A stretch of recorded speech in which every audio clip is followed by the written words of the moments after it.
Staying. Okay, you're saying. Well, when are you driving down? No, Oh, okay.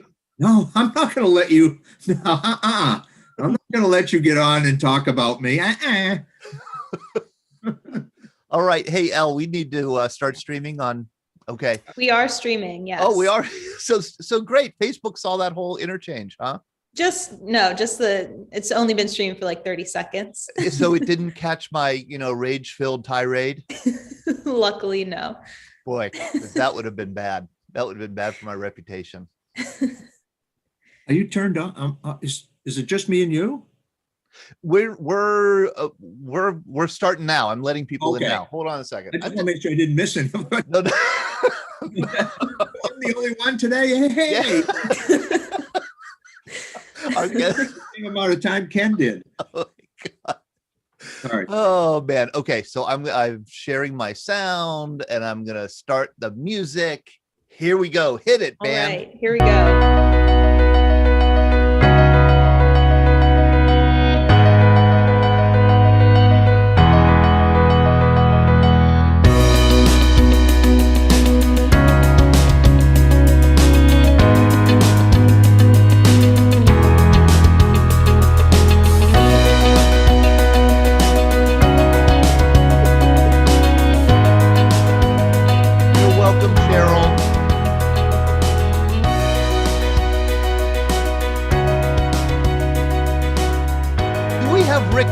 With us. Holy mackerel. Hey, Rick.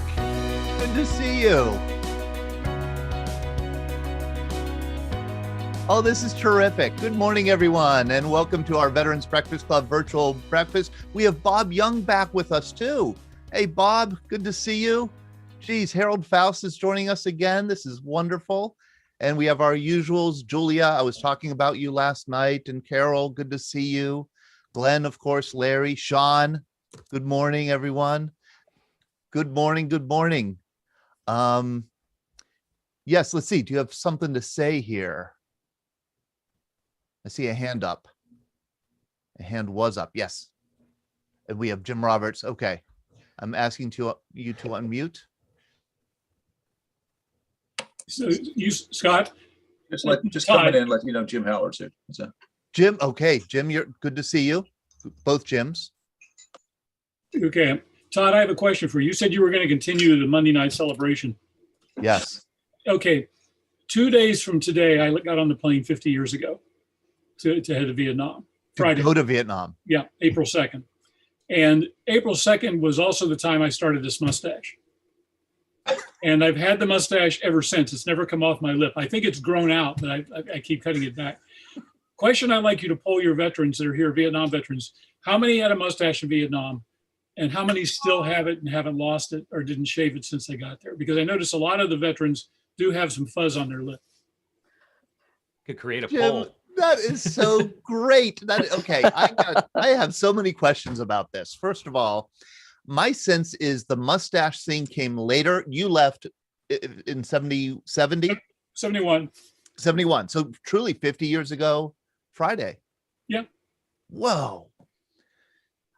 Mustaches, I tend to see just from pictures, it seems like the guys who served later, 69, 70, 71, 72, are hairier than the guys who served earlier, 65, 66, 67, 68. Am I right? I guess I can show you my ID card. Okay, hold on a second. Jim Haller. I don't have my veterans card handy right now, but I wish I could show you my ID card. I had hair, glasses, dark rimmed glasses, mustache. When was that? That's a 1969 red discharge ID card.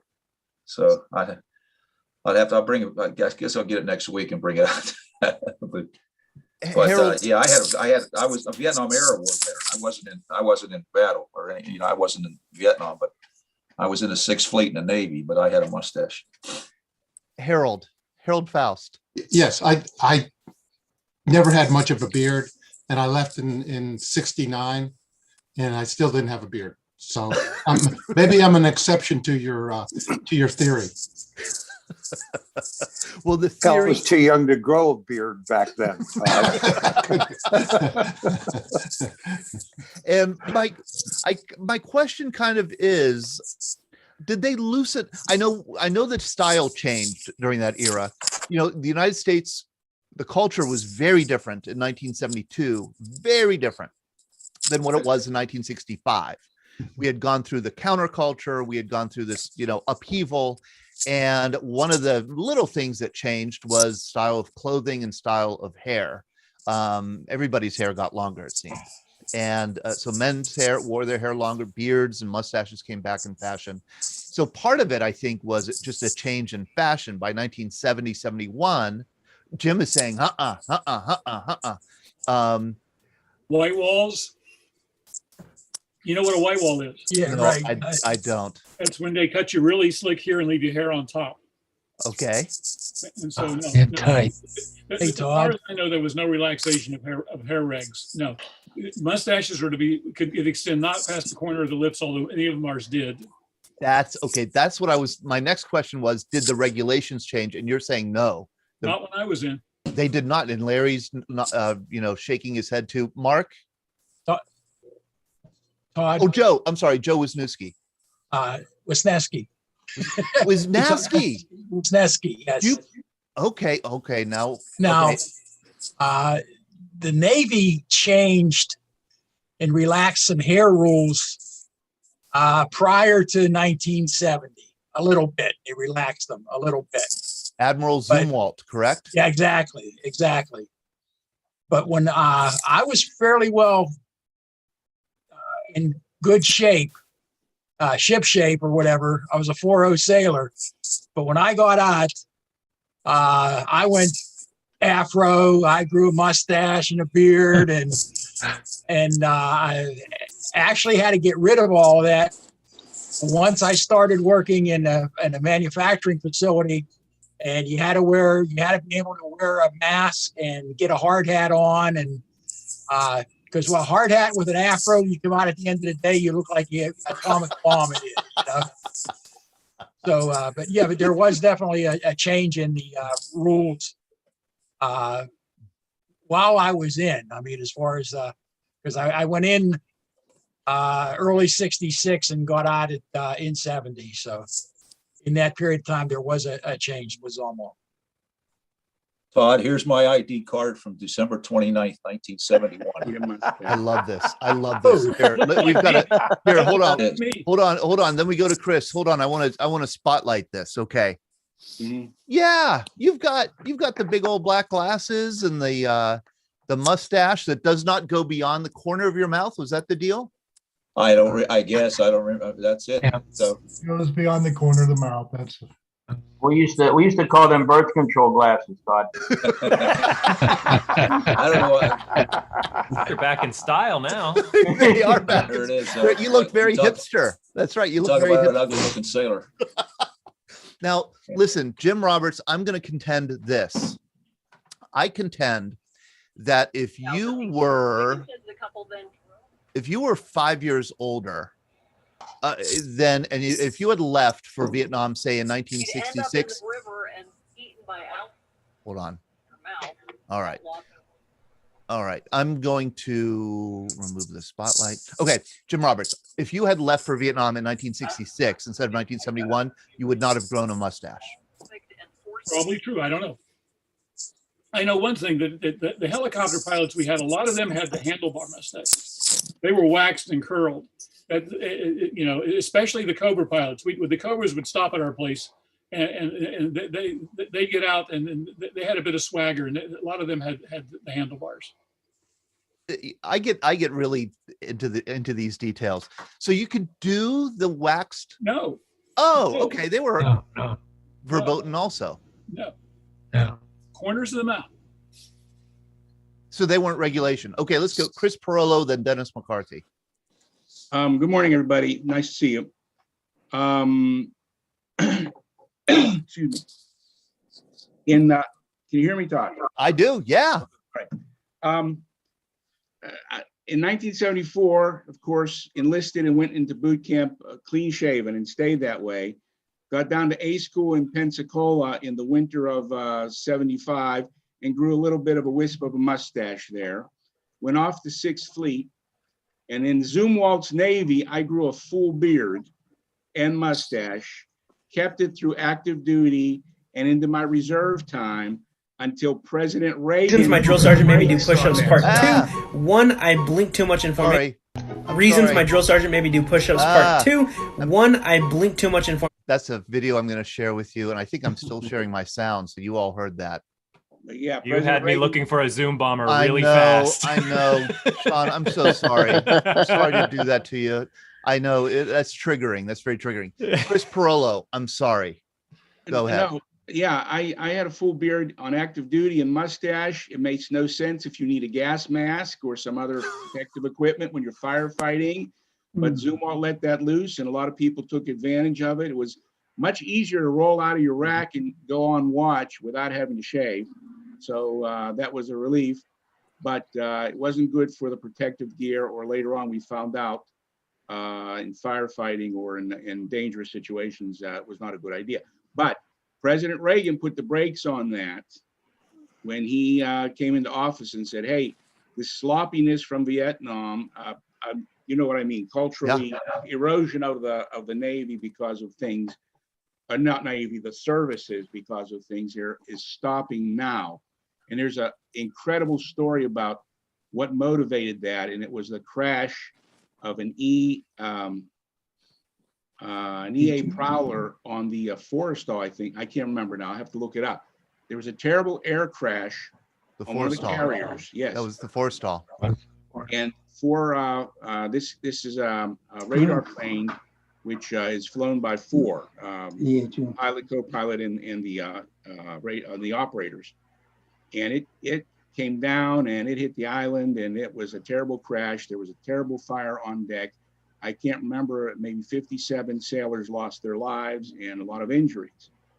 In the forensic autopsies of this, they discovered that 3 of the 4 crewmen on the plane had illicit drugs, and a majority of the deceased, well, I won't say majority, but more than half, majority, more than half of the deceased also had marijuana and other drugs in their system.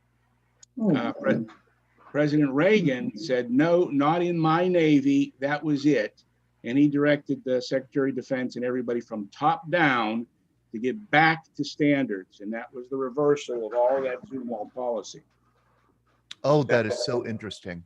Well, wasn't there a fire on one of the carriers, and there were a lot of deaths, and they found out that the guys that had their OBAs, the oxygen breathing apparatus, when they put them on, they did not puncture the seal on the canister, and that's why a lot of them died.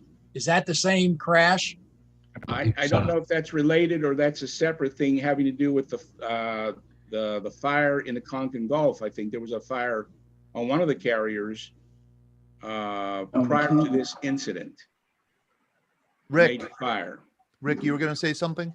Yeah, I think that was the F4 that John McCain.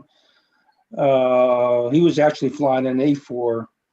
I believe it was a either Zuni rocket or a Sidewinder, and and I think that was the not the Coral Sea. It wasn't the Forrestal though, but that one Constellation maybe. Could have been a Constellation. I forget. That was the one where John McCain was his plane launched accidentally. That was the Forrestal, wasn't it? Yeah. Yeah. Okay. Was that the Forrestal? Yeah. Yeah. Okay. Forrestal. Okay. Hey, by the way, too, Todd, I just want to say that your Vietnam show on Monday was fantastic with all your guests. Rocky Blair was incredible. I just thought that was really an honor just to listen to to all those men, all those veterans. Rick, Thank you.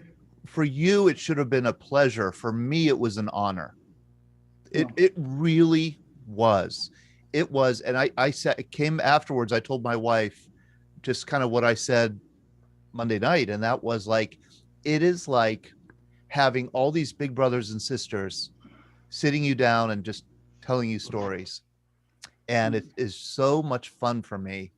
Oh my gosh. Dennis McCarthy, you've been waiting a while. I know you have something to say.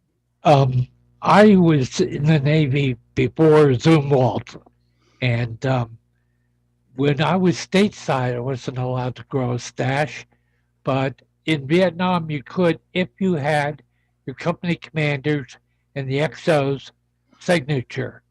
And I got those and went home with the mustache and was going to get married and had to be clean shaven for the wedding. So it came off.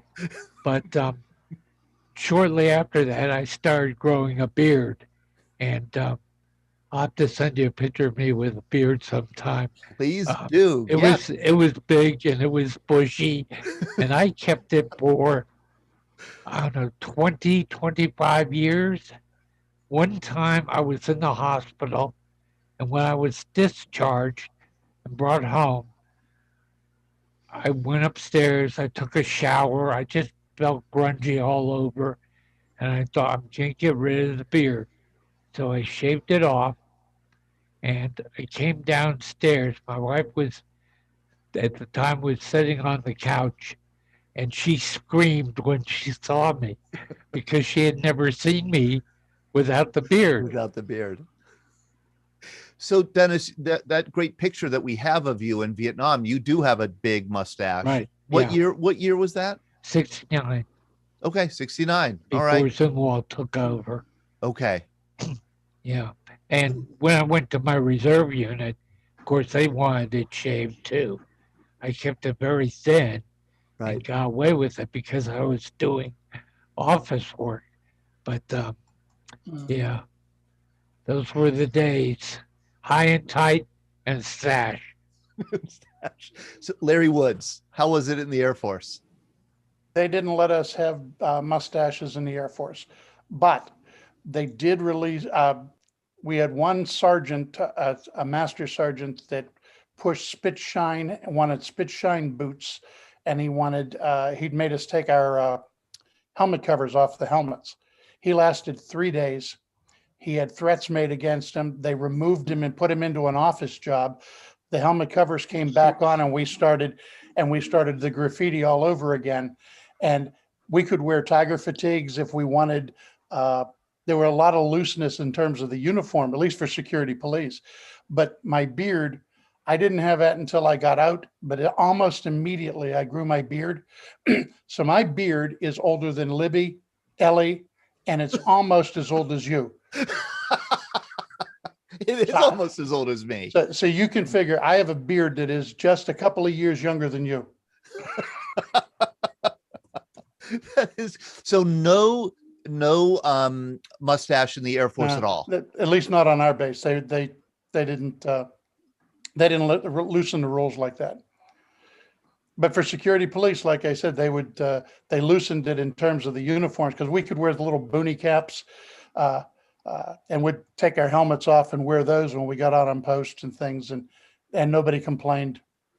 This is so great. First, okay, I want to continue this because I want people to see what you mean by helmet covers, because I think that's really interesting. I'm going to share some of that. But before we go any further, I know that Brenda Campbell is here, and I believe that unfortunately she's one of those people who has a job, and she might want to get on and start working at her job. She's here with Magellan Federal, and she's here to talk about a really great program called In Transition that helps veterans, people who are in reserve and active duty, connect to life coaching, mental health services, whatever you need. Hello, Brenda. How are you? I'm going to ask you to unmute. There you go. How's that? Great. Thank you so much for joining us today. Of course. I am enjoying this conversation, and I'm going to tell my father-in-law about this. He was in the Navy during the Vietnam era, and he would love this conversation. Yeah, he should join us. I'm This going to is tell him about it. fantastic. This And is he so- has got a huge mustache and beard. He's All a right. hairy guy. He would love this conversation. There needs to be more historical research on mustaches and beards in the Vietnam era service. I agree. Okay. I agree. That'd be a good dissertation topic. Okay. It would. It would. So yeah, I just wanted to give you all a little bit of information about a program that you might be interested in.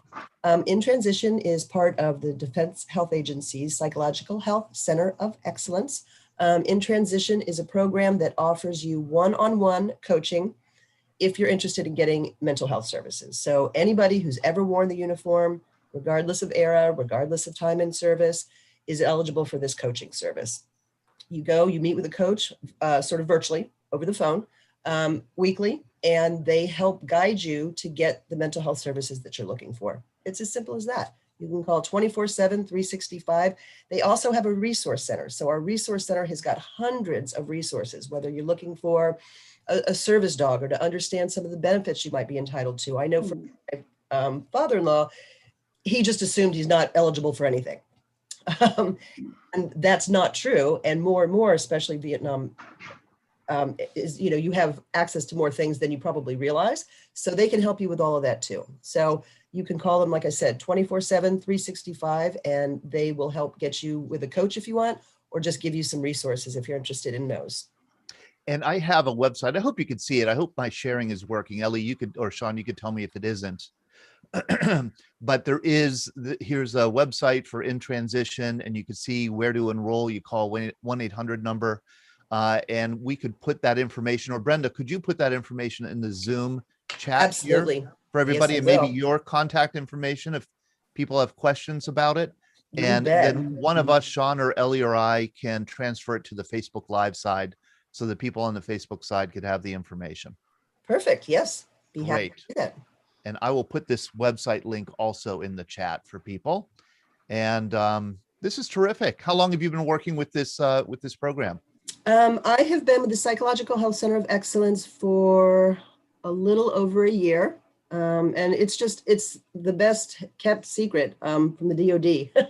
We've been around since 2010. The reason they started it actually was because people that were getting out of the service that were seeking behavioral health, they got out, they didn't know what other benefits they had, you know, and maybe they didn't want to use the VA, they didn't trust the VA, whatever it was, and they didn't know what benefits they had. So they wanted to make sure that there were coaches available for anybody that was transitioning out of the military and needed to continue to get behavioral health care.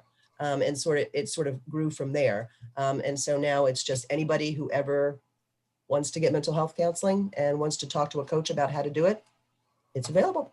So no matter where you served, when you served, how old you are, how long you served, Yep. whether you wore a mustache or not. Mustache or not. Great. Clean shaven or full beard. Great. That's terrific, Brenda. Thank you. And please do tell your father-in-law about our programs, and also just come back anytime you'd like. Absolutely, I will. All right. And feel free to hang out if you want to hang Enjoying out this with us. conversation. Good. It is. It is a fun conversation. Thank you, Brenda. Of Bob course. McCormick, I see you put in the chat here that there's a lot of echo on audio, and I just want to make sure that if that's coming from me, is that a me problem? Is that an us problem? Okay, Ellie can track It's it. a me problem. That's a you problem. Yeah, I fixed it. Okay, great, very good. Wanted to make sure about that. All right, we have Rick Poller. Bill Moran brought Rick Poller in. Rick, how are you? I haven't seen you in over a year, well over a year. Yeah, I've been well, had my shots. So Bill and I are not 6 feet apart. We're good to go. That's terrific. I missed our meetings too, our breakfast clubs.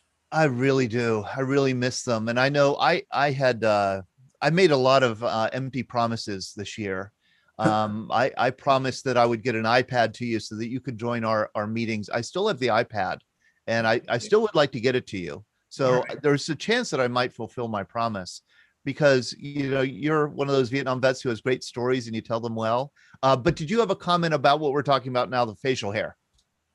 Actually, Bill had a comment too, and I'll let him go first. Well, I don't know, just to tag on Jim Roberts about the mustaches with the four corners. That was true, but it took me about 6 months, but I grew a handlebar. I think I told you this once before. And I had it. We were out in the middle of nowhere all the time, so it didn't really matter. And when I went on R&R, I had close to 8 months, and I went to Australia. I was leaving. I was in line to get on a plane, and the guy grabs me and says, "You got to shave your mustache." I said, "You kidding me?" He says, "No." He goes, "If you want," he goes, "corners of the mouth." He says, "Your mustache has to be corners of the mouth. You have two options. You can go shave your mustache and go to Australia, or you can go back to your unit." And obviously, I went in the men's room and cried, and then I shaved my mustache. So. You had to work so hard. Let me see if I can find a picture of you. The thing is, you could hardly see it. It was so light, but I still had it. It was my pride and joy. So. Yeah, where we were at, no one really said anything about your facial hair or anything, but yeah, the guys who could grow mustaches did grow them, and the guys who couldn't, they didn't. So it really didn't matter. But we had occasions where some of the officers would come out to the field and check us out, I guess. And this was back in late 66, 67. And so maybe things are a little looser then, I don't know. But we got reprimanded for our boots not being shined out in the field, if you can believe that. I can't believe that. And they were down to almost the rawhide or the leather. And there was no black on them whatsoever. And these were jungle boots. So they were worn pretty bad. And the only regulation, I guess, they enforced was that in the evening, you had to have a shirt on or else you'd get eaten up by mosquitoes. And other than that, no one really gave you a hard time about what you wore or anything. Too busy fighting a war, I guess, right? Pardon? Too busy fighting a war to Right, worry about, right. This is, I hope you can see this picture of Bill Moran here. I can detect some facial hair there. Not much, Bill. Well, there's not much now either. So that's great. That is so great. The best thing is to spend a year like that, and then the last 6 months went to New Jersey to Fort Dix when they gave us stockade duty in an MP unit, and the way we had to look was entirely different than what the last picture you just showed. It was what, spit and polish? Yeah, there was no mustaches or anything. I mean, it was constantly, you looked good all the time. So, Mark Spiridigliosi. I need to get that. They're getting better, Todd. One of these days you'll say it in Italian when we come on there. That's what I want to do. I just wanted to make a quick comment on the question you asked Jim about, say 5 years. Do you think the regulation? Well, to the day, Jim, it's almost 5 years earlier than you that I departed, because it was April 4th of 1968 that I went over there. And I was with A Company, 1st Battalion, 7th Cavalry Division of the 1st Cavalry Division, and Gary Owens, to any of the cavalry people that are out there. And we were in the field, and basically it was white walls, no facial hair. You needed to be not spit and shine, but you needed to be presentable. When we came back on stand down after doing, combat assaults, coming back in, we were actually forced into getting haircuts. The white walls came back, the short hair. If you look at any of those old pictures of me back then, you can see that there was lots of non-hair on me at that point. And but it was kind of interesting that anybody was allowed to grow a mustache or a beard back then, because we certainly weren't allowed. And here, I think I see a mustache here on this picture. I'm going to share it of you, Mark. You could tell us when it was taken. Do I detect a mustache or no? No, that's not a mustache. That's fear. Fear sucks. And I kid you not, I was a 19-year-old kid in this picture, and I had very little facial hair anyway. So it wasn't an obstruction to me that I couldn't grow a mustache or a beard. So it's remarkable. I just want people to think about when Mark went to Vietnam, April 4th, 1968. That's the date Martin Luther King was assassinated. And that is also 2 months after the beginning of the Tet Offensive. So the surprise of Tet was over, but Tet was still going on and would go on until September. You were going into the first combat assault I did, Todd, was into Aisha Valley with it was called Operation Delaware. And that was at towards the end of the Tet Offensive. So it ended up, it still wasn't a pretty sight to go into that valley at that point. And then once we were in and established a fire base and did everything we needed to do, we ended up giving it back. I mean, we did that so many times that, it became disheartening. Right. And that was my first combat assault into Charlie Alpha into Aisha out of a UAE. So long time ago. Yeah. And the Aisha would remain active for a long time after that. Oh yeah, it certainly did. So there were far more people lost there rather than establishing a presence there that would be there forever. We never did that. We went in, hit, came back out, went in, hit, came back out.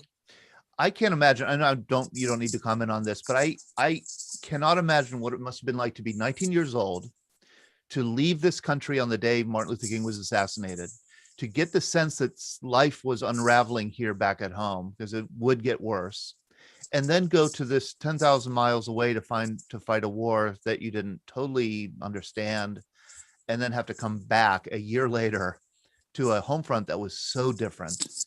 And I just would encourage people, especially non-veterans who are younger people who are listening, to think about that. Think about what that must have been like.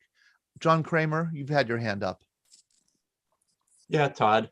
I went in the Air Force in 71, and of course I didn't have any problem with facial hair because I didn't have any.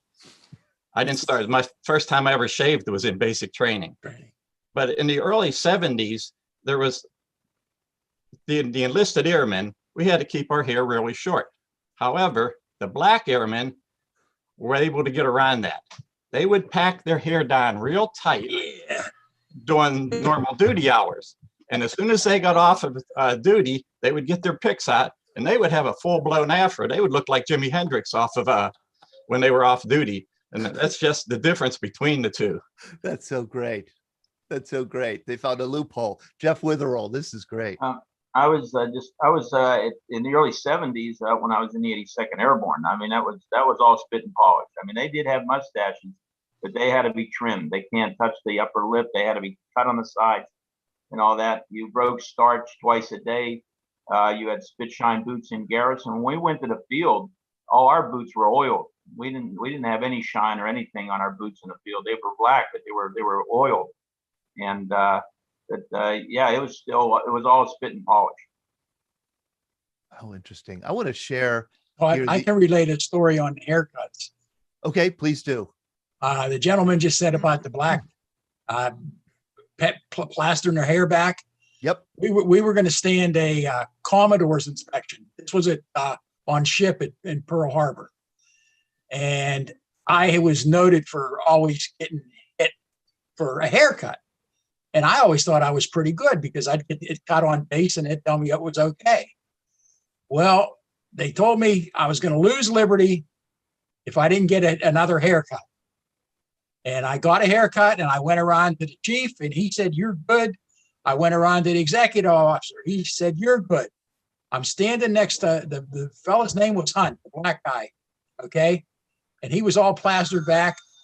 Didn't I get hit for a haircut? I lost liberty for a weekend because of my hair being too long. And after all these other people saying that I was good, and the Commodore goes, "Nit, you get for a haircut."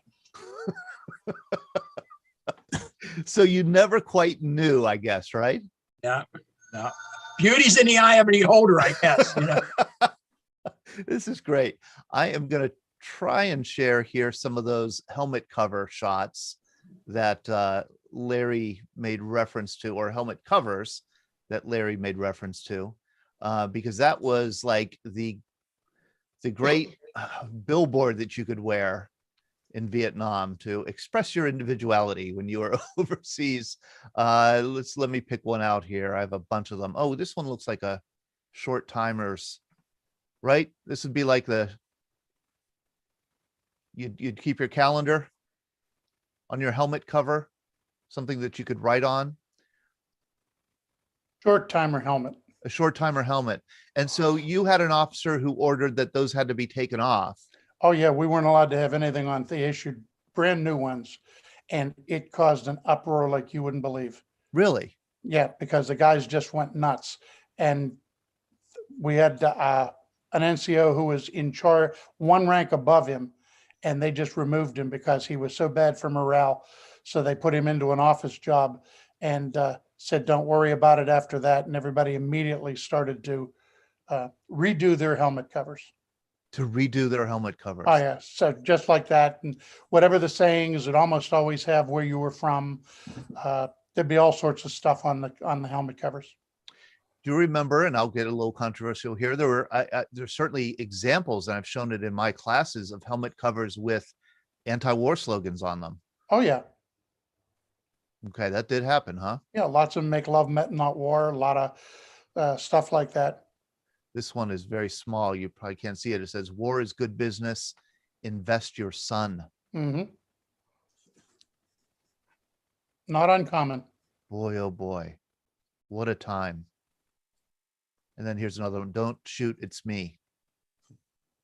That looks like it was not authentic, but there are so many of them. If you do helmet cover graffiti, if you Google helmet cover graffiti Vietnam, it's like you could do a museum gallery of them. They're really interesting artifacts from the era. Peter Thens?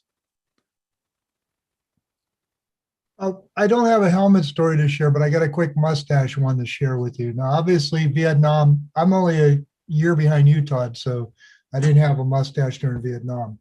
But we were in, I was with the 3rd ID in Tikrit in Iraq back in 2009. And we had a lieutenant colonel who was a division provost marshal. And the poor guy, he tried to grow a mustache so many times. Now, his whole office were senior NCOs. The lowest ranking, we were E7s. We were the lowest ranking. But we had 2 female officers. So he tried growing a mustache, and he went away for a week, and he came back. And right when he came back, we had a staff call. Well, we all decided we're going to grow our mustaches. And in a week, our mustaches were thicker and more full and than his little facial hair. But what the breaker was when he walked into the staff call, the females had put on these little felt mustaches. And he walked in, and this guy, he was not a real kind of joking kind of guy. Yeah, he was very serious all the time. And he walked in and he dropped his little leader's book on the podium. He looked around, he picked up the book and walked out. And the sergeant major was like, "I didn't know it was that easy. We could get out of staff call." That's very good. But the thing to remember about mustaches, though, was some people, if you have like a really pinched face, since it can only go, you can't go this far.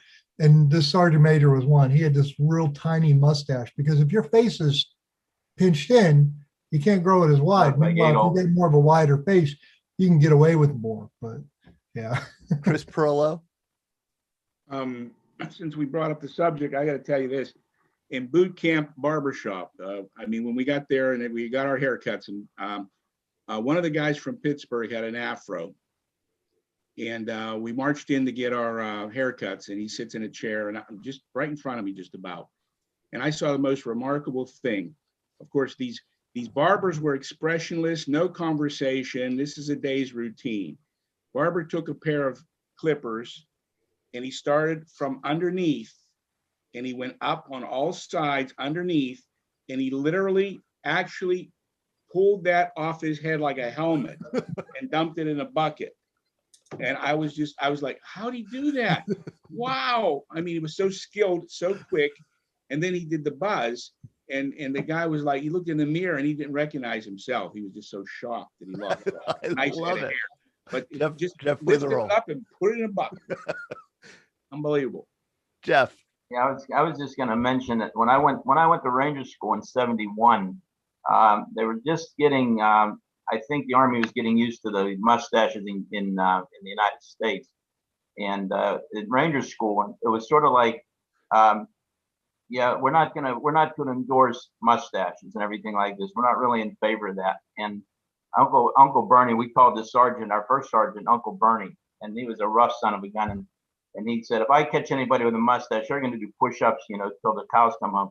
So everybody in the company just decided to grow mustaches and all this stuff. And Uncle Bernie just went nuts. And we tried to grow mustaches the whole darn course, 9 weeks and everything like this. They looked terrible. I mean, they were the worst looking mustaches you ever saw.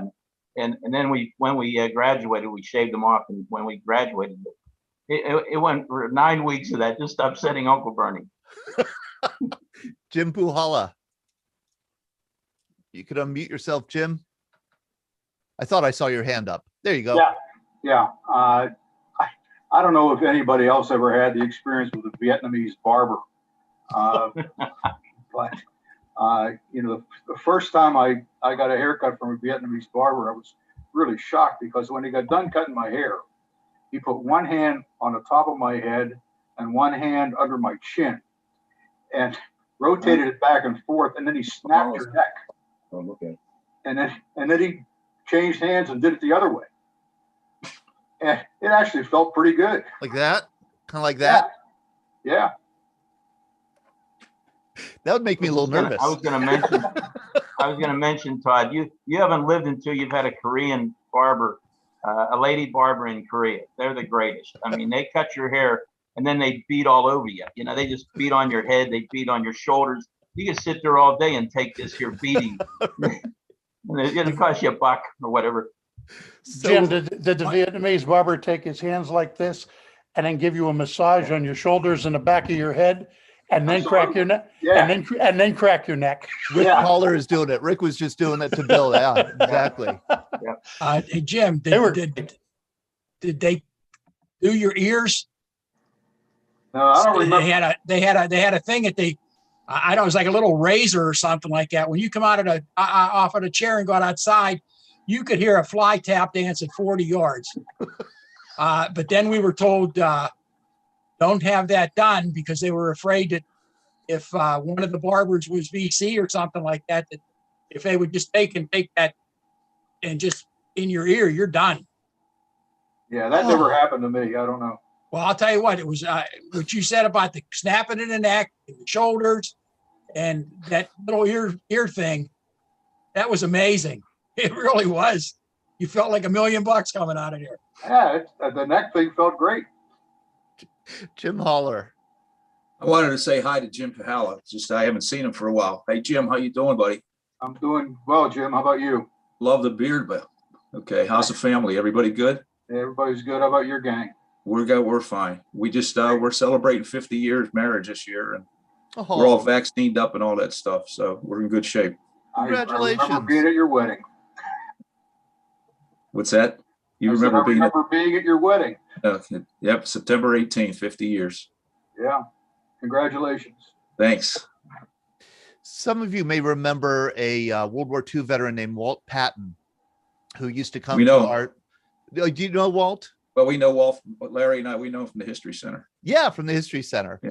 He would come to our breakfast. I always remember the story that he told about being in basic training at Atlantic City. I think it was Atlantic City. It was on the beach. I know, New Jersey. I think it was Atlantic City. They bunked in hotels on Atlantic City and they were marching up and down the boardwalk. And he said that the first week of basic training, the drill sergeant came up to him and said, "Have you shaved?" And Walt said, "Sir, I did not shave. I have never shaved."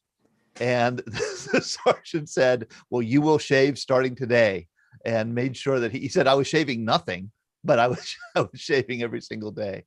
I wish he had been here to share that. Jim Roberts.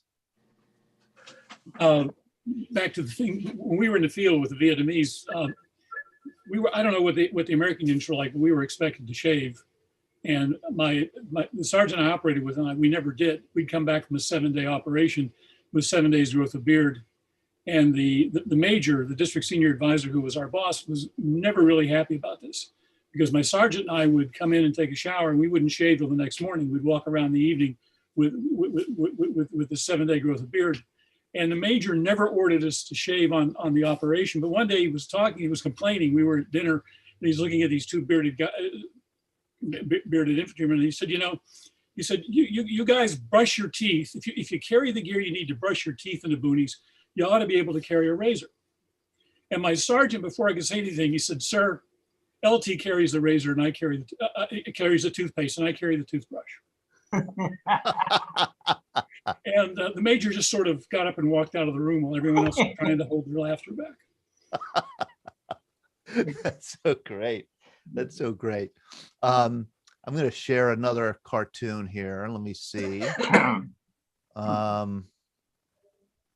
Because it just made all this talk about shaving made me think, of course, of my favorite cartoonist, Bill Mauldin, in World War II. You'll remember that General Patton was one of the officers who was really strict on things like shiny helmets, and your tie. When you were in a foxhole, you truly had to be wearing a tie, and the top button had to be buttoned. Certainly, everybody had to be clean shaven. Patton hated Willie and Joe and Mauldin's cartoons, and Mauldin did this cartoon that was published days after he met with Patton to get dressed down by Patton. Patton was threatening to pull all the cartoons from Stars and Stripes, and so this is a cartoon that he did when he went to the Third Army to meet with Patton. Fines: no helmet, $25; no shave, $10; no buttons, $10; no tie, $25; no shine, $12.50; no shampoo, $25; windshields up, $25; trousers down, $50; enforced by order of Old Blood and Guts. And Willie says to Joe, I think tell the old man we're going to be late on account of a 1,000-mile detour. Instead of driving through the Third Army territory, they're going to go around it, so they're not stopped and fined. So but that's relevant to what we've been saying. Michael. Yes, sir. I got a story about I was stationed at Long Bend. I'm sorry, Michael, what is your last name? Wattam, W-A-T-T-A-M. Oh, got it. Good to see you. Thank you for joining us. We heard a story about a guy, a lieutenant who was non-reg. He kept his hair too long, and the MPs kept arresting him for impersonating an officer. And of course, they put him in take him to the MP headquarters, and then he'd show him his ID, and they'd let him go. But they just kept harassing him because he kept his hair long. And where are you from, Michael? I'm from Arkansas originally. I graduated from the University of Arkansas in 1970. Went in on active duty right after that. And how long were you in? I was my DEROS was December 1971. I was active duty from 70-71. 70-71. I had enlisted service prior to that. I initially joined in 65. And did you receive your welcome home box yet? Yes, sir, I did. Good. I went to the parties Monday night. I saw you. And I had not opened my door. I was in my apartment all day long. And after the party, I went and said, well, maybe that thing is sitting out there. And sure enough, I opened the door and there it was. Thank you very much. I've got the flag hanging up now. Very great. Very great. And I want to, and thank you for joining us again, Michael. Please join us. And you go by Michael, not Mike. Got it. Prefer Michael, yes. Got it. And yeah, please do join us anytime. I also want to welcome Richard Kaufman, who also was on Monday night, Air Force Vietnam veteran. Richard, now I'm calling you out just because you're one of those who didn't get a welcome home box yet, but I'm sending you one. And so I saw that your address is Milwaukee, Oregon. Correct.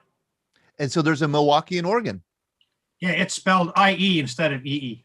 IE instead of EE. Excellent. And what was your experience with facial hair Vietnam Air Force? Interesting. Well, as I mentioned, when I first got to Vietnam, October 31st of 71, you were pretty much out there, and they were pretty strict. But right around February of 72, when they sent us up to being advisors to the Vietnamese, pretty much everything was relaxed. There was nobody there but us. We were a small contingent, mostly Vietnamese. We had one 06. He didn't care. He just flew his missions. And so they were pretty lax in it. But, most of us kept our hair kind of trimmed.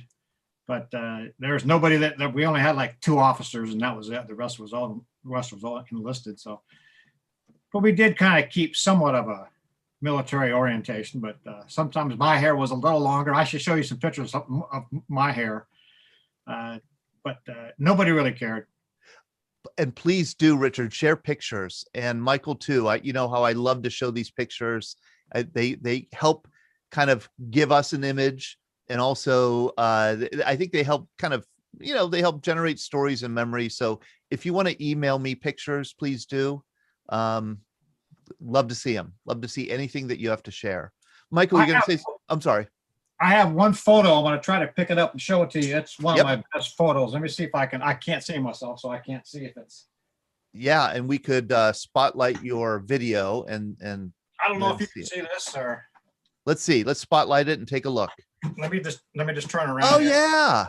This is one of my favorite pictures I ever took. I'm going to have to. You took that picture.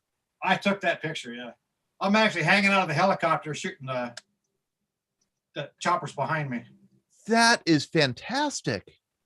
I mean, that is like award winning. Yeah, I get a lot of comments over that. We were flying along, and I just had my Pentex with me, and I stuck it out. Of course, the doors were off. I just kind of leaned back and took a shot at the 2 ships behind us. In fact, the helicopter next to the tail, there's another helicopter directly behind it. They were in such tight formation, you could probably see the rotors, the white rotor tips brought below the other rotor tips. Yeah. Yes. So, yeah, that's one of my best shots. Oh, that is such a great shot. Oh man, wonderful photo. Terrific. I'm gonna, let's see, cancel the, Ellie, could you cancel the spotlight? I can't, I always have problems with doing that. We got it. Yeah. Okay. You got it. Let me see here. Michael, you were going to say something else?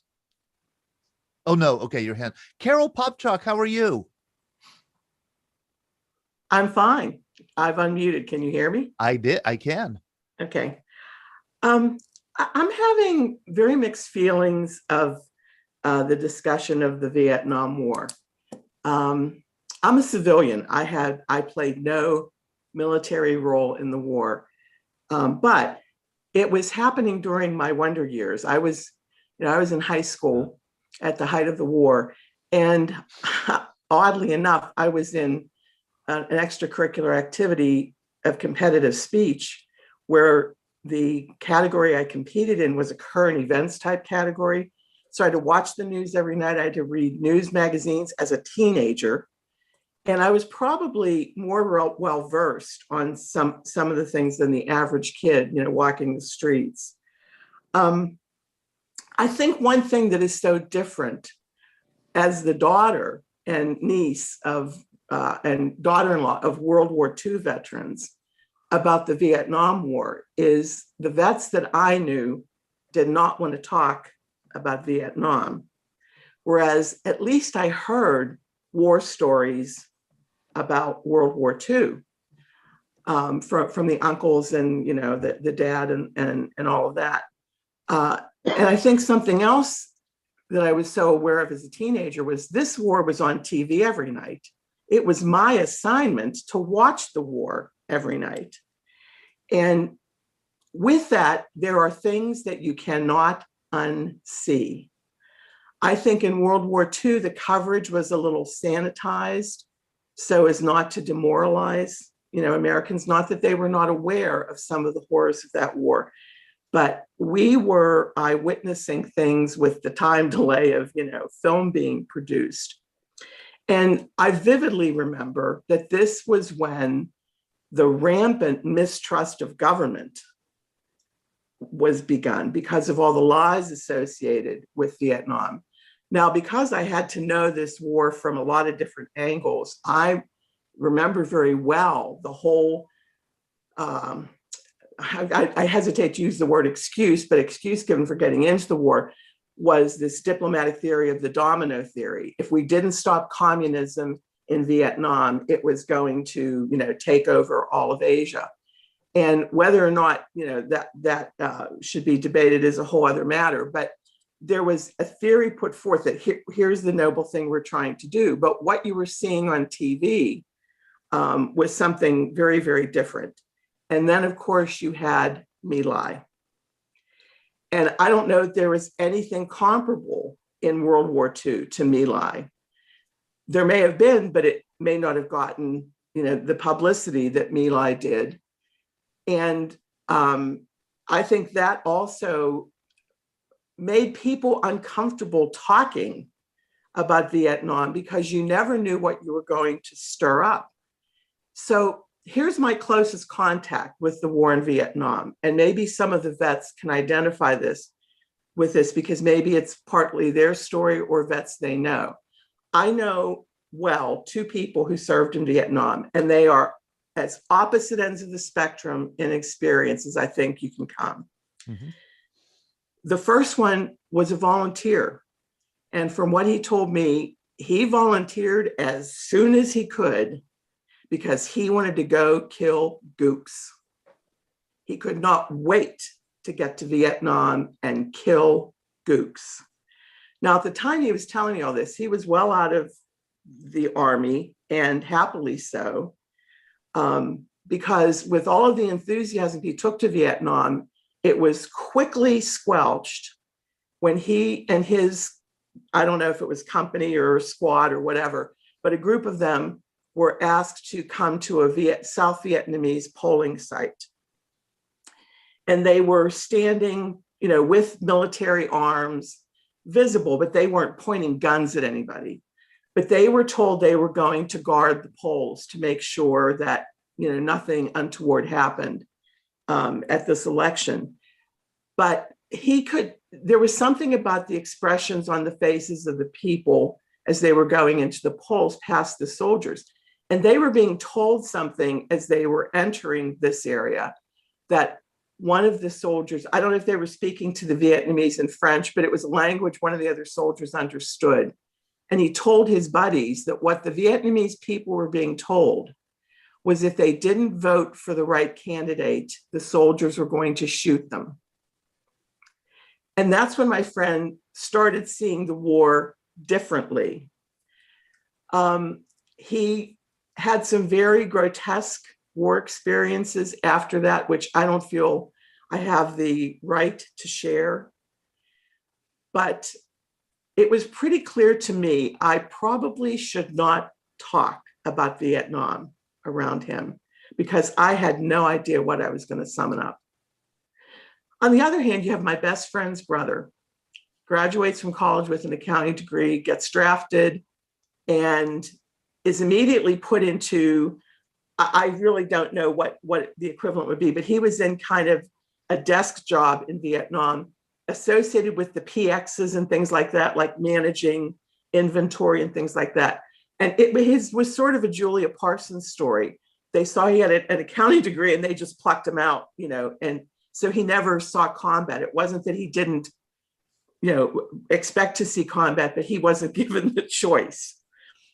So he came home, and it wasn't that he had horrible experiences, but he didn't want to talk about it. And I found that kind of interesting. Neither of them really, gloried in the war or wanted to talk about it.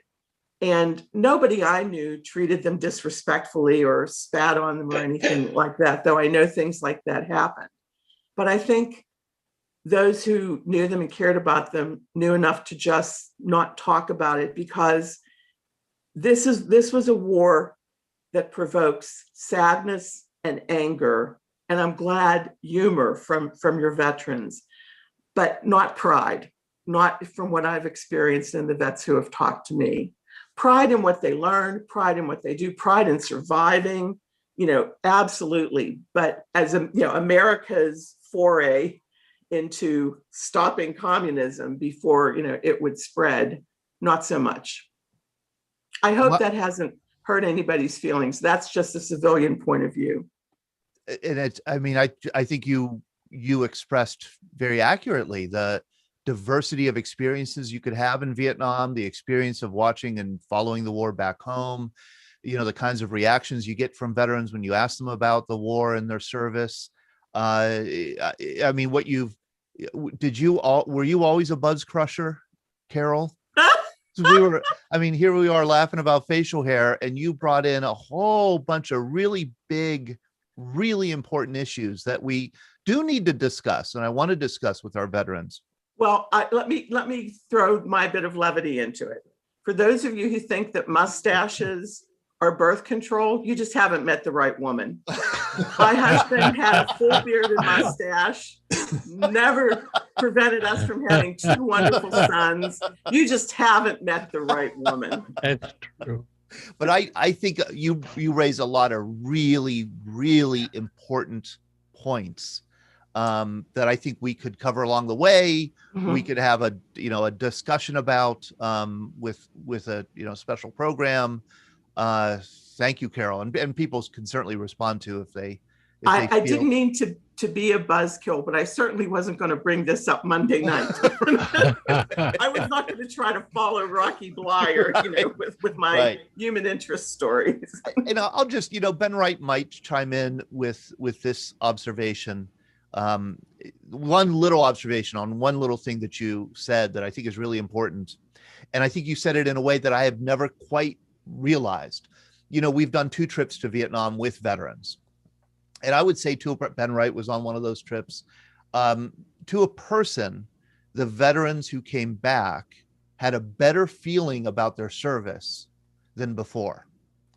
And I think you could sum up that feeling in pride. And this was, I think, the surprising thing that we learned in Vietnam is that there are a lot of Vietnamese people who are really grateful to Americans to this day for what they did in Vietnam. And I'm looking at Dennis McCarthy, the Seabees.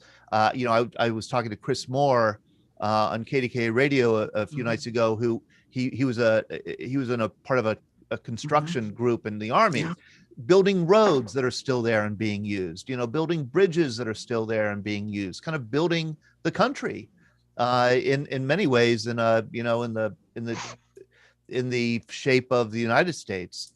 And so and it's a thriving economy now.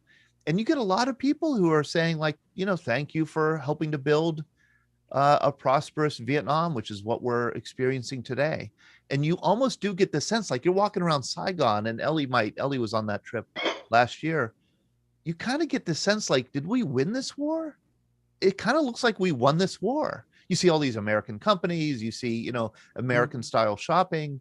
And it's a fascinating, sometimes maybe it did take 60 years, 50 years, So the helmet might've been right. It was good for business.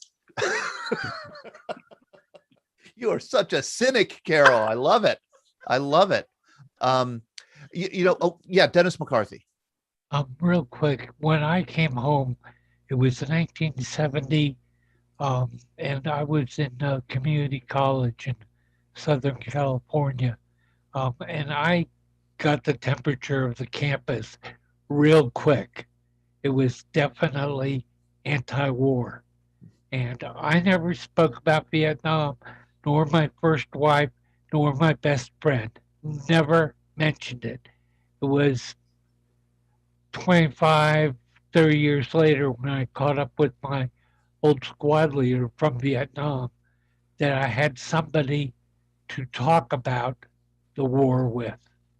And holding it in at the beginning was definitely detrimental for my first marriage. I was gonna ask that. I was screwing up the courage to ask you that very question, Dennis. It had an impact on your marriage. Yeah, we were married in late '69, and I was a different person that came back, even though I didn't have combat duty. The mustache. One of the things I always remember, I was a pale white Irish Catholic boy from San Francisco in fog, and I'd never had a tan in my life. When I got to Vietnam and we would work with our shirts off, I burnt for like 2 months. I burnt off layers of skin. Finally, I began to tan. And when I got home, I was tan. And that lasted till about 1972 before it really faded. Oh, my. Okay, I'm going to ask you one follow-up, Dennis, just quickly. What did your first wife think about the war? Was she pro-war, anti-war, not involved, didn't care? We never really talked about it. Okay. I mean, the first day I got home and she took me to the apartment she found for us, and we were emptying my bags and stuff. We talked a little bit, but she was 3 years younger than me and had been in college and was working now in retail, and we never really talked about it. She didn't ask, and I didn't volunteer because I was afraid to say anything in the early 70s. That's why it was such a blessing to find my old squad leader some years later. I had somebody to talk to. He encouraged me to go to the VA. We talked over problems. My best friend, when I came home, I was not stable, let's say. My best friend said, I think you had PSD and you didn't know it. And that could well be, because I was not a stable, homebound, loving husband. I was either working a job or I was in class, and it didn't work out. Right. Oh boy, what a story. I mean, I don't know how couples stay together. Imagine, yeah, I don't know how it works. A lot of couples did. Yeah. Is John Kroll on? He had been on, and I did want him to share. He may have had to have left.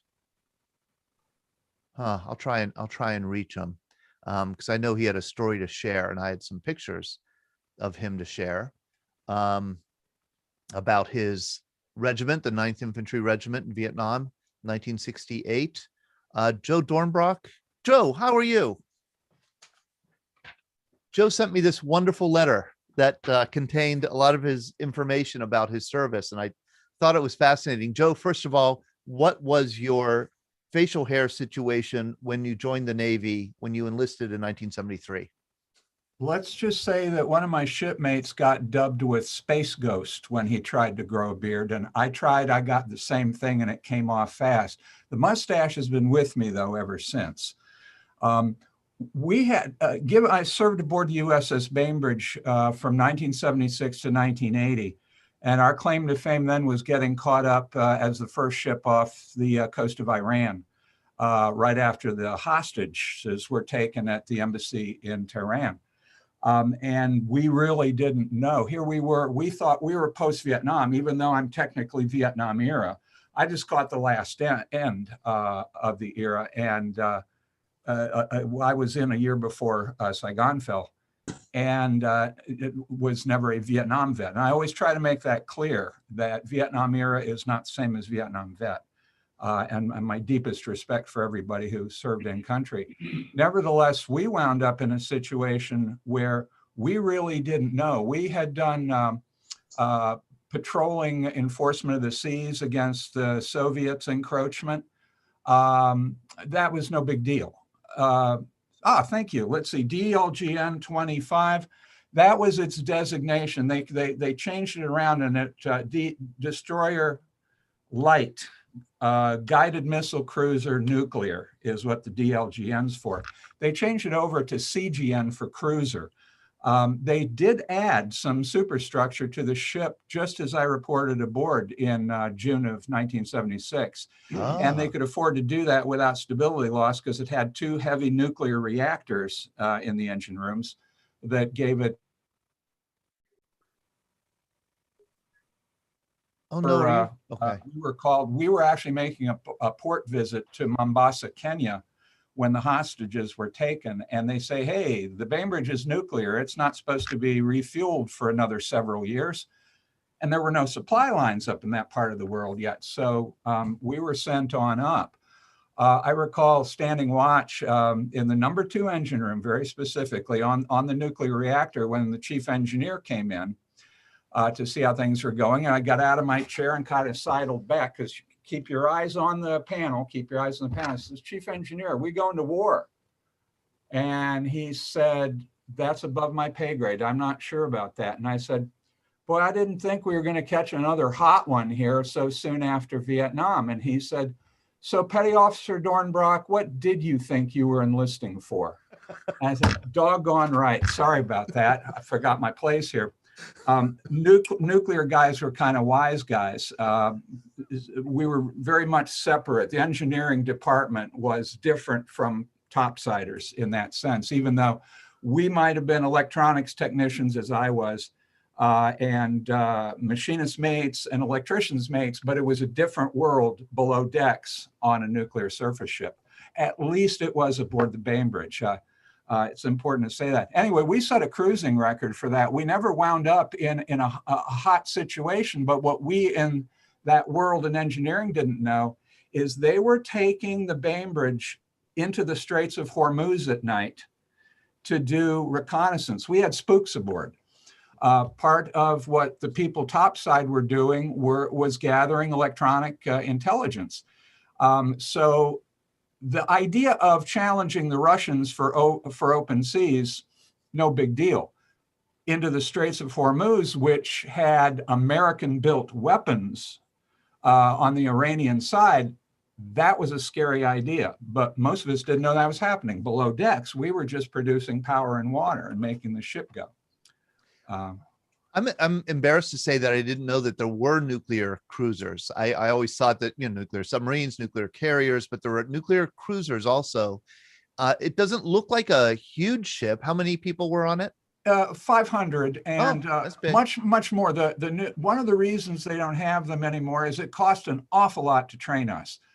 Admiral Hyman Rickover, the godfather of the nuclear Navy, in order to make sure that Congress never got skittish about funding his nuclear ambitions, and that sounds negative, but that's, as you know, it's part of the Trident, the invention of the nuclear submarine. And then the nuclear surface ships followed. He believed that he had to keep everything as incident-free, as safe as possible. Our standards for radiation exposure, for example, were very, very tight.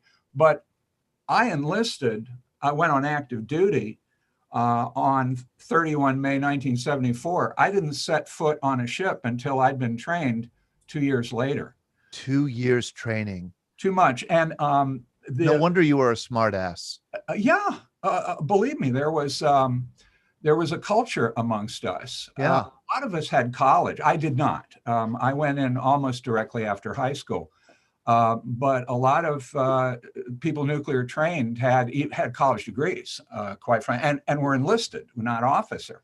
Right. So there was a level of, there was a bit of ego involved, without a doubt, and a lot of pressure because everybody was a geek. Everybody was a nerd before it was fashionable. What was the attrition rate in that school, nuclear power school? We were told that from the time someone enlisted with the intention of being in the nuclear power field to the time they were qualified to run the submarine, the surface ship, the attrition rate was 80%. So it might not have been directly because of the academic requirement. Even if you got to the fleet and were trained, you also had to have the right attitude. So there was some concern There were concerns all along the way as to your suitability, but there are a lot of hoops to jump through to get there. Most of the people that I served with who left wound up working for civilian nuclear power. As my friends tell me, I'm one of the few that escaped. So, and why did you? I mean, I would think that, if somebody who entered the Navy got that kind of education without college, that would give you actual skills that you could use in the civilian world. It did. In March of 1979, while I'm serving, we're in port on the West Coast, a little incident in near Harrisburg, Pennsylvania occurred, and essentially shut down the civilian flattened the nuclear industry, essentially. Very few people were being hired. It was common for a recent enlistee to get a lot of calls. I got exactly one. And to be honest, my purpose, quite frankly, in enlisting was, my background was such that I mean, nobody said a word about a student aid, so I wasn't going to college. I had nothing to support it. So get a skill or get the GI Bill. And in fairness, I wasn't ready for college at the age of 18 or 19 anyway. By the time I was through my naval service, age of 25, let me tell you, the advantage of being a 25-year-old freshman in college is not to be underestimated. And it was just at the beginning of the concept of the non-traditional student. Yes. So that worked in my favor as well. So I never really looked back. So you must have tore it up in college. I mean, being 25 years old, having that 2 years of this very difficult school, you knew how to do school. Yeah, and it's not that I've graduated from Clarion University with a degree in communications, and it's not that. Let me put it this way: I ran with a crowd even in college who was very goal oriented, and we knew that the name of our college was not going to get us a job. We'd better perform, and we were very, very competitive there as well. Right. So I did try to and graduate near the top of my class, but it was nowhere. My family had no college tradition. Yeah. So it was, wow, this wasn't nearly as difficult as I thought. Right. But the education was great because of the way professors and students interacted. So how do you view now, looking back on your life and career, your time in the Navy? What did it do for you? Like so many experiences before, it was like being shot out of a cannon. It was a terrific basis for being more prepared. As most of my fellow veterans, I'm sure will tell you, it's an interim experience. You're going to get 3 hots and a cot, no matter where you are in the service. And you make that transition into full adulthood at that point. I think, it strengthens my opinion that we should offer a much stronger appeal for public service, not necessarily military service. Not very many people are really qualified for military service, quite frankly. But we should offer public service as that necessary bridge, in my opinion, between the high school and living at home and perhaps one's higher education. I think that practical, from your experiences as a professional educator, the internship is a wonderful thing. A study abroad is fabulous. I was lucky. I got my study abroad when I was still in high school because my dad's company moved us to Scotland, and I went to school there at a Jesuit-run school. So talk about shot out of a cannon. Yeah. So you were used to the military if you were taught by Jesuits. God's Marines. That's it. That's right.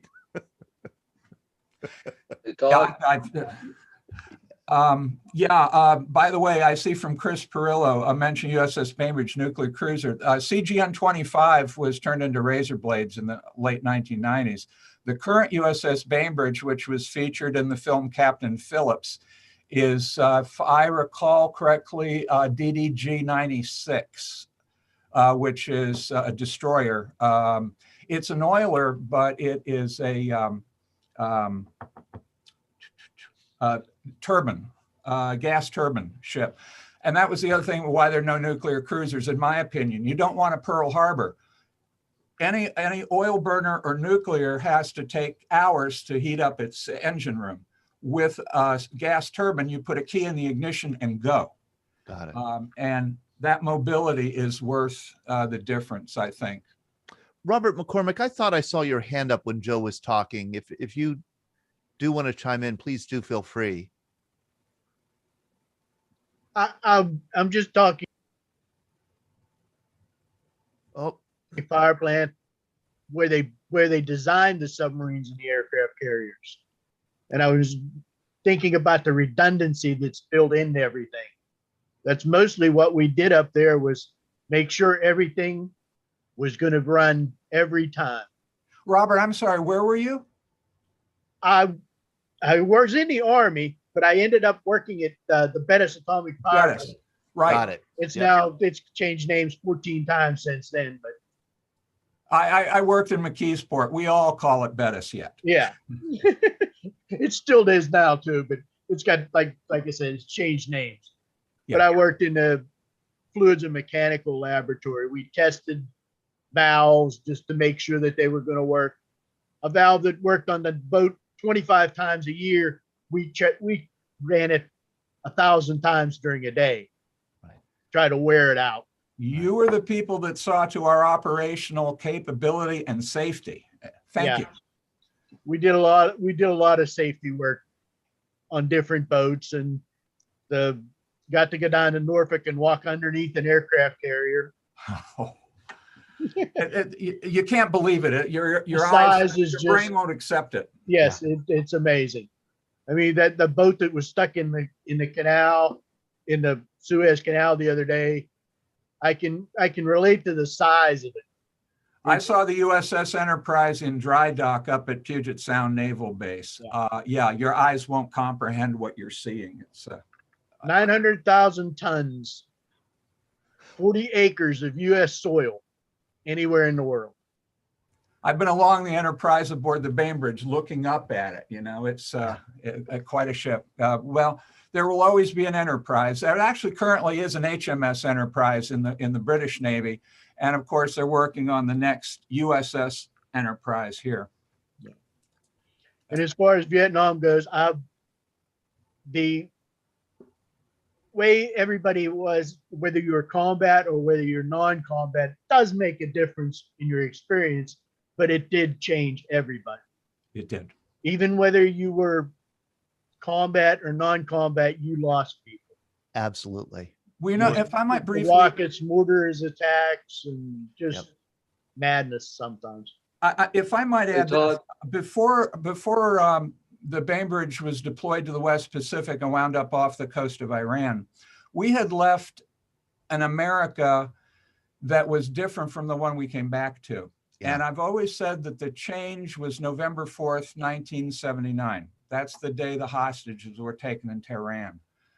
And where we could not wear the uniform off base, off ship, we came back to a country where we heard stories of people, the Marine in a uniform being, grabbed by the collar and dragged into a bar and bought drinks for. Thank you so much.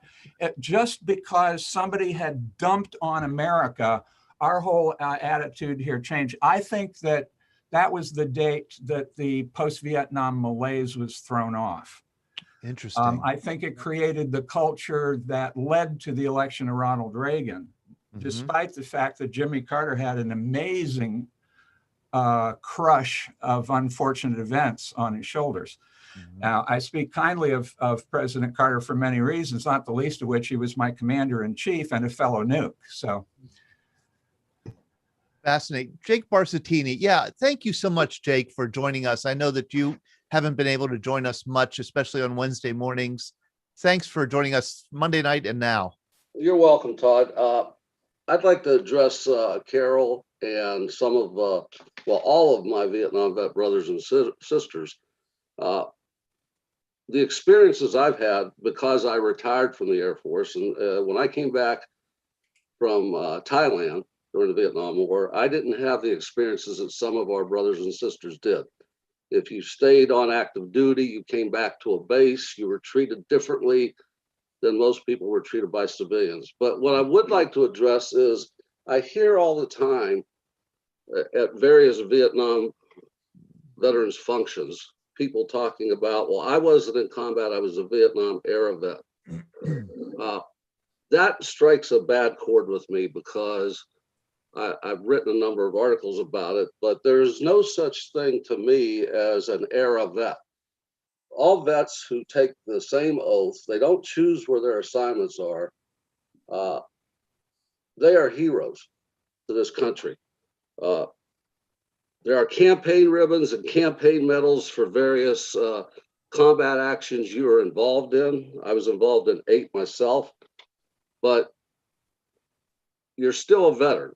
And if you listen to my family of vets that came from World War II, there is no such thing as a World War II era veteran. Everybody who died and was buried after World War II was buried as a World War II veteran.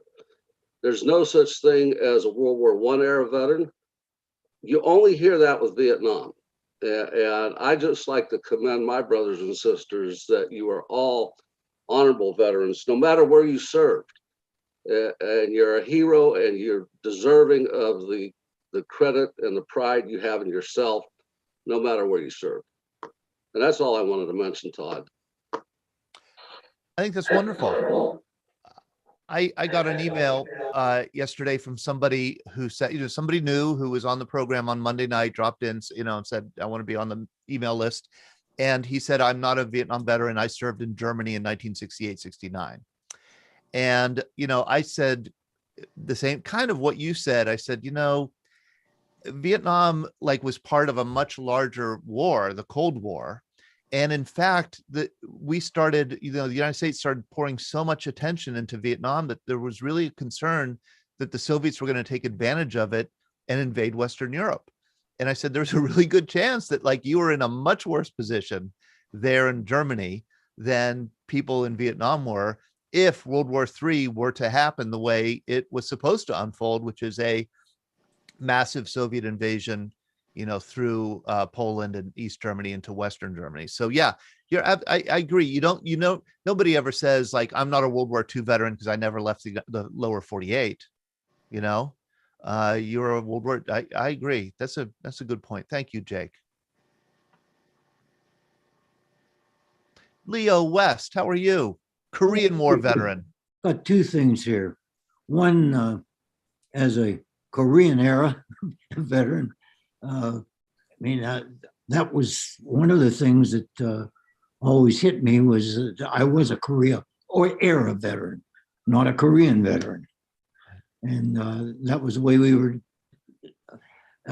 where that really hit was when I tried to join the VFW back in probably 1954 or 55.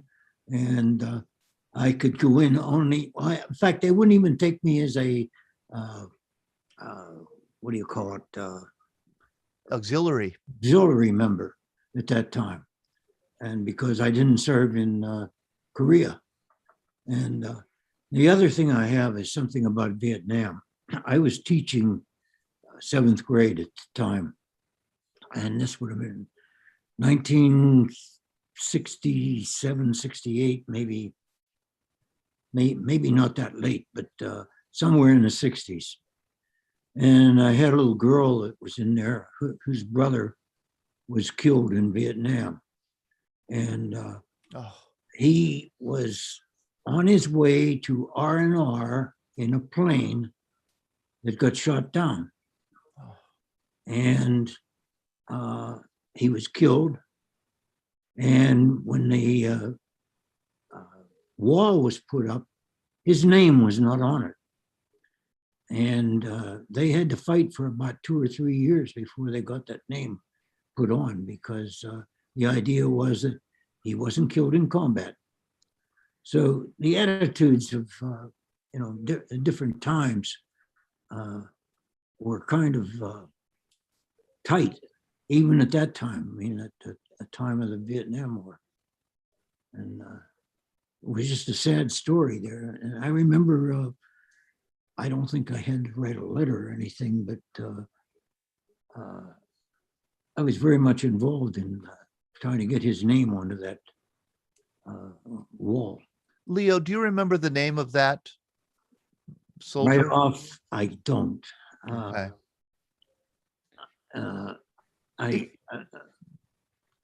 If you come up with it, if you would want to call or email me, I'd like to follow up on that story. Yeah.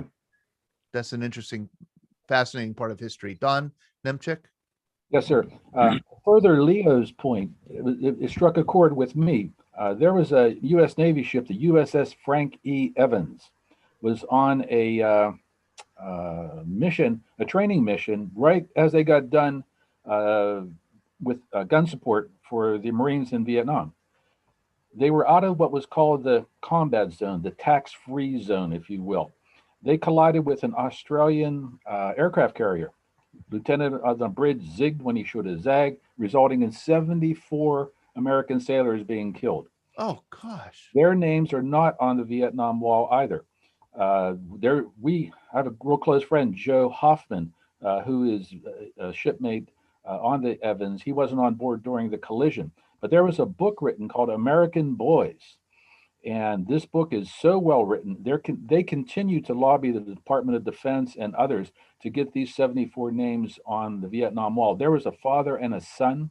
There was just horrific life-saving efforts during that time. The ship was actually hauled back to Subic Bay in the Philippines, and they did not want it photographed because the Nixon administration the front of the ship was torn off.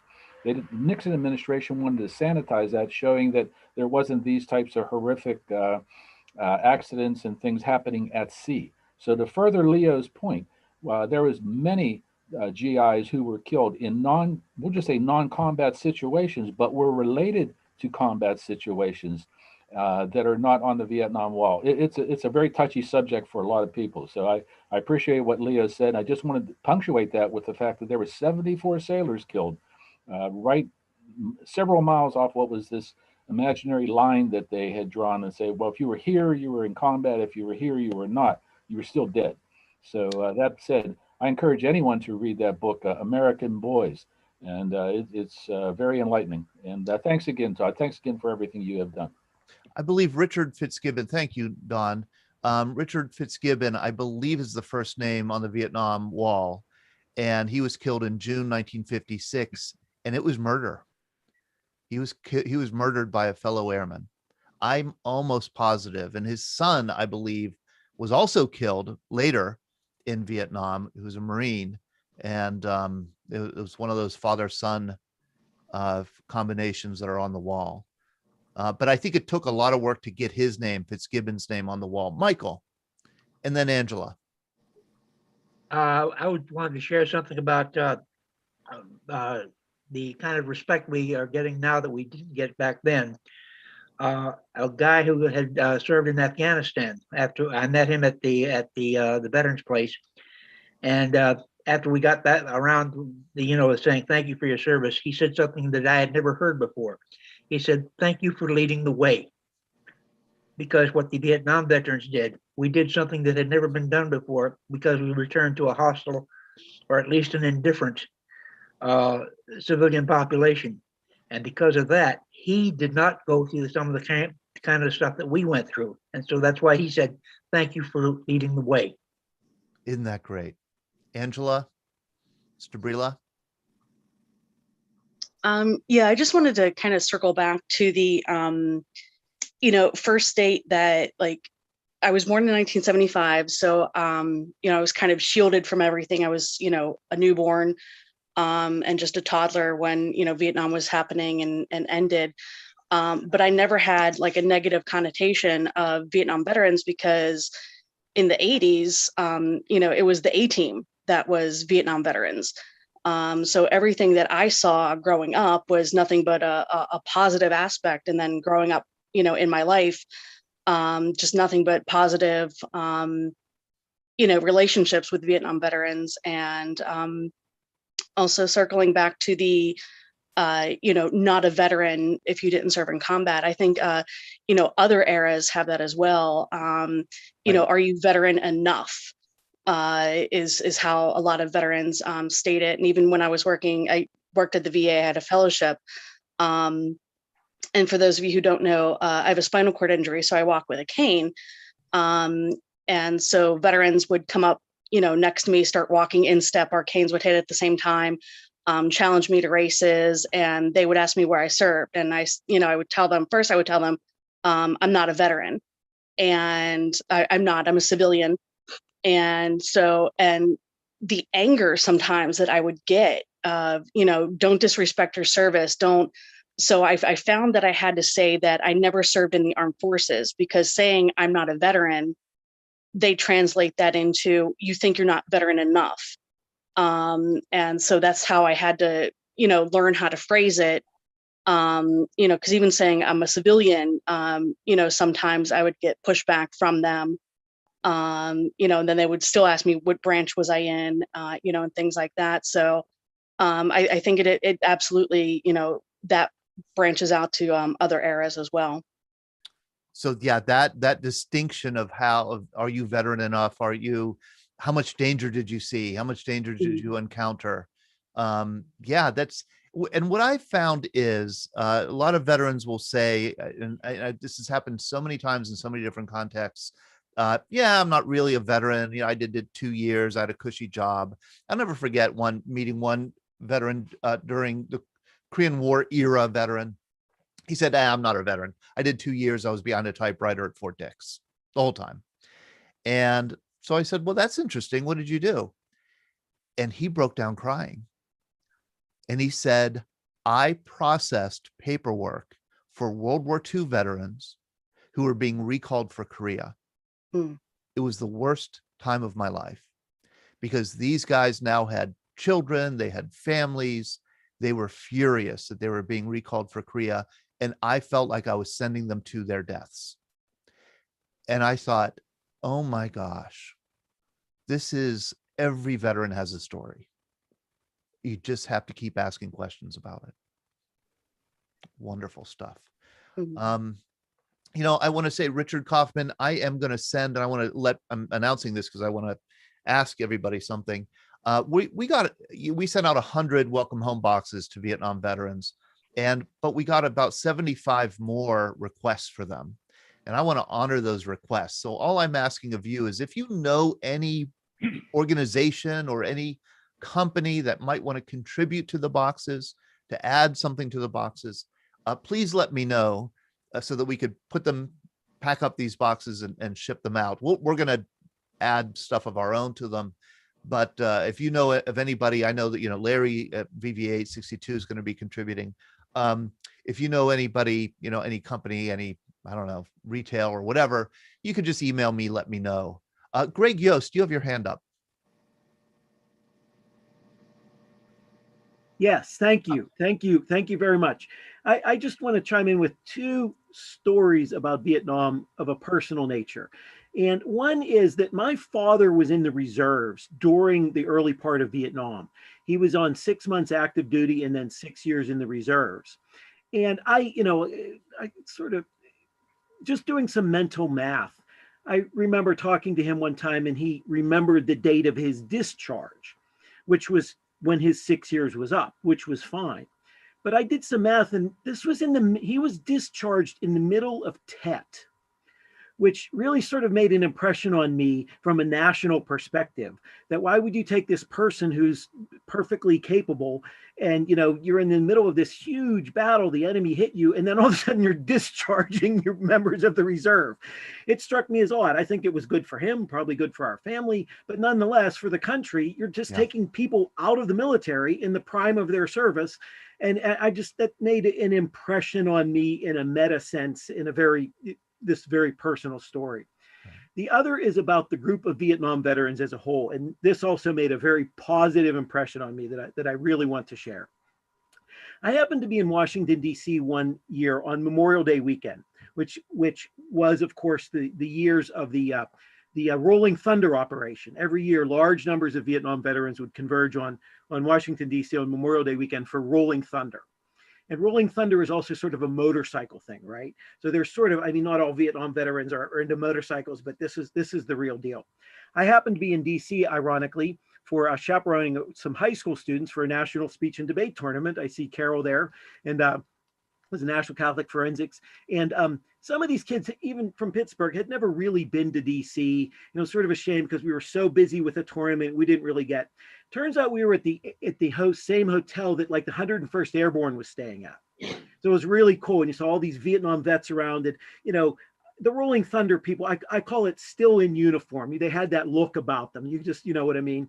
It was a good time. They were just having a great time, and they were reuniting, and a lot of them had wives there. And quite frankly, most of the women who were there would have been wives or girlfriends because they, grade of service, yada, yada. Unfortunately, I did not get to match up the Vietnam vets with the high school kids. I was hoping that we were just going to be able to go into dinner sometime, but the times just didn't work out. However, on our ride back, even though it was out of the way, as I had mentioned, we didn't really get to see the city. So I was driving the passenger van with 10 or 12 of us, and I decided to go in through Washington, D.C., because these kids had never seen it, and they could sit there and say, oh, that's that, and that's that. And there was a lot of traffic, which was perfect because, we were taking the slow crawl through Washington, D.C. This was Memorial Day, the day of the main rally on the mall. So I am driving through, and I noticed this huge rally, just tens of thousands of Vietnam vets and girlfriends and wives and everything out there on the mall. And it started to rain. And it started to rain really hard. It was raining really, really, really hard. And no one moved. Out on that mall, tens of thousands of Vietnam vets, and they were just having as good of a time drinking beer, slapping high fives, and there were speeches going on. And it dawned on me that after they had come back from Vietnam, I think these people realized that a little bit of rain wasn't going to hurt them. I think there might have been 8 umbrellas on that entire mall. That was not going to interfere with their day. They were just having as good of a time as any. And I think if someone had started to lob mortar shells into that crowd, they would have taken cover. I think they would have realized that was a little significant thing.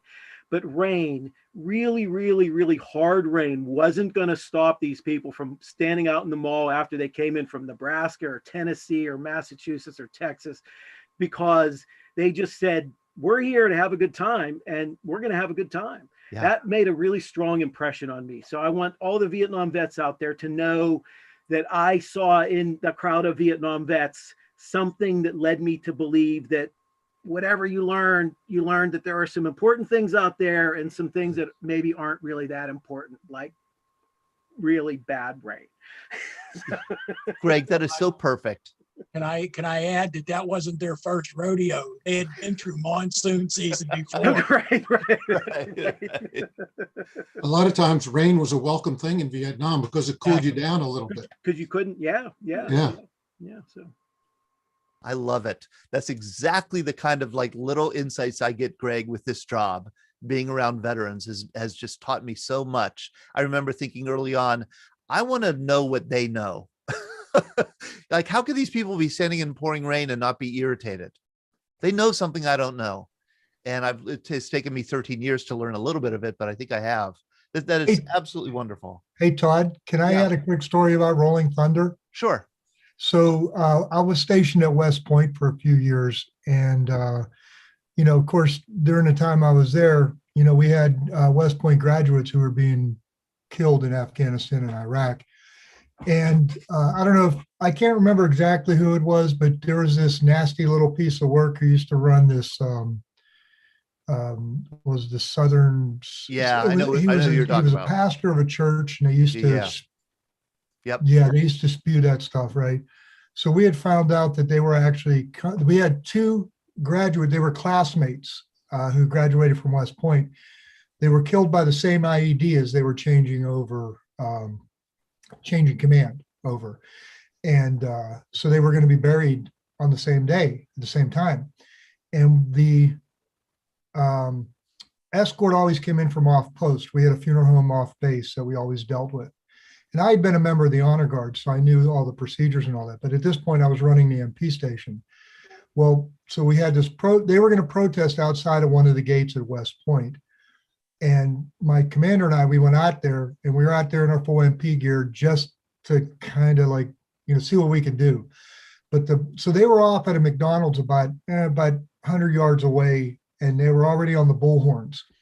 In the skate at West Point, there's 2 lanes that come in, and there's like a middle of the road, 2 lanes that come in and 2 lanes that go out. And they had actually on the middle, the median. They knew they couldn't come on the post, but they were out there with their bullhorns and they were saying their bullshit and all that. And next thing you know, we hear this revving, and we're out there, we're waiting for the hearses to come in with the family. And we hear this revving, and all of a sudden down the road, and I'll probably get choked up talking about it, but excuse me, Rolling Thunder came down, and they had about 400 bikers, and they lined the road so when the hearses came through and the people were on their bullhorns, they were just revving. And of course, they got on post, and sorry, I've told this story before. It's never choked me up this bad. But I'll tell you what, we stood there and saluted them the whole time that they went out. And it was like a good 10 minutes. Oh my. Thank you, Peter. Thank you for that. I want to let you know that we are going on spring break. The Veterans Breakfast Club is going on spring break next week. So we're not going to have any programs next week. Where are you going? I'm going to Daytona Beach, Sean. Where are you going? Panama City? I'm right here. Okay. Yeah. Who am I kidding? I'm not leaving my house either. Yeah. I can dream of Panama City. But we're not going to have any programs next week. So we're going to be back the following week. So April 5th through 9th, no programs. We're coming back the following week, April 12th, and then we'll be back here on the 14th in the morning. And I'm going to ask Rick Poller and Bill Moran. Bill, I know that you invited Rick, and I said another promise I didn't keep, that we would share some of the wonderful tapes that Rick shared with us and have Rick talk about them. Could we do that another time, Rick? Sure, absolutely. And especially if I get an iPad to you? Yeah. All right. Go. You're still waiting for that iPad. No, Rick made these, we were talking last time, we were talking about reel-to-reel tapes. Larry Jones brought it up. And I mentioned that Rick Poller had made these reel-to-reel tapes that were phenomenal. And we took little snippets of it and played it at our breakfast. And I would love to play it here and have you talk about them, because it's fascinating to hear a young Rick Poller 50 years ago telling his parents what it's like in Vietnam. And you hear explosions in the background, and oof. The tape recorder I actually picked up in Japan whenever I was on R&R. So I had to wire home for $300 to buy the tape recorder and pay off my bar bill. I bet your parents love that. Oh yeah. Well, they didn't know what it was for. $300. Could you imagine how much money that was at the time? Well, that was beside the money that I had already taken with me too. So needless to say, I don't have a whole lot of memories from Japan, but it was a good time. You know that. you hear that you had a good time. Richard, you have your hand up. I just real quick, I had a cassette player when I was at Phuket, and the Koreans across from us had the 105s going off, and it just happened to have my recorder going. So I've got tape recordings on my cassette of 105s going off. And then another night we had the C-130 gunships that I have recordings of. The guys would recognize this noise. It's a brrr.